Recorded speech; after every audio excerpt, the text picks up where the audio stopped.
our trampoline. It looked like somebody took a lighter and it just melted. Yeah, the plastic melts and you can see it's melted around. And then the trampoline part was cut. Just a little tear, but obviously it's gonna rip more. So it's like he would do little things so that you wouldn't notice it right away. But then you're like, yeah, I think I know how this happened, They had called in about being harassed by the neighbor.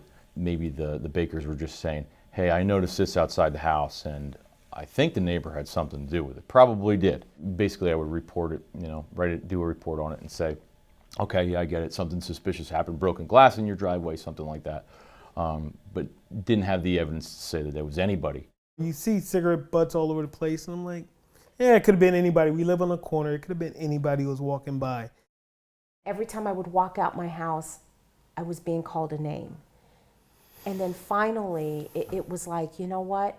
No one is going to believe that this is happening unless I record this. Right. So I took my phone and I opened up the window and I started recording him. What are you doing? That made me feel crazy. And I just kept my camera there, and you see where he ended up exposing himself and making derogatory terms. But right before that was the first time that he said the N-word to us. Yeah.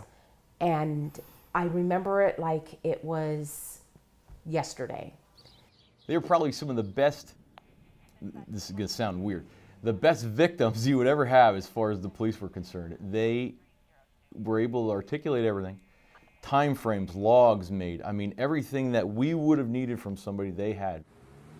I think the one thing that really broke my heart was the first time when my boys asked, is he going to kill us? Yeah. And, you're trying to tell a 7 and 8-year-old at the time that, no, he just needs help. There's something wrong here, and we didn't do anything. The color of our skin isn't, it's not the problem, it's him.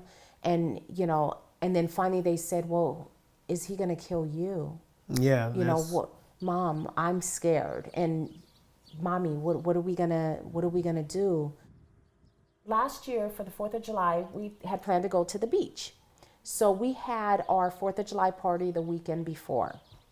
Right. And one of the neighbors actually lent us a canopy, and she had told me, oh, this canopy is so hard to get down. Just when you're done, just walk it over to the house. So my son, my oldest son, and I were out back. I couldn't get it down. He couldn't get it down. And then all of a sudden we heard a loud cough. It was a cough like, I'm trying to get your attention, like out of the ordinary. And then Robert Kajawa yelled over the N-word. At a point, I'm on the phone and I see my wife up on the sitting wall. We have a sitting wall, and I see her pointing stuff, and I just hung up the phone. And I'm like, what's going on? And she goes, he's at it again. He's calling, and my son is visibly upset. So I went around, I called the cops. What ended up happening was we came inside the house.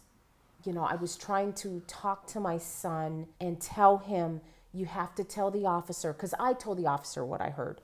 And we stood here in the living room area, and we said that, I said, you got to tell the officer exactly what you heard. And so he finally said something. And then the officer said, okay, I'm going to go over and talk to him. And the officer went over there.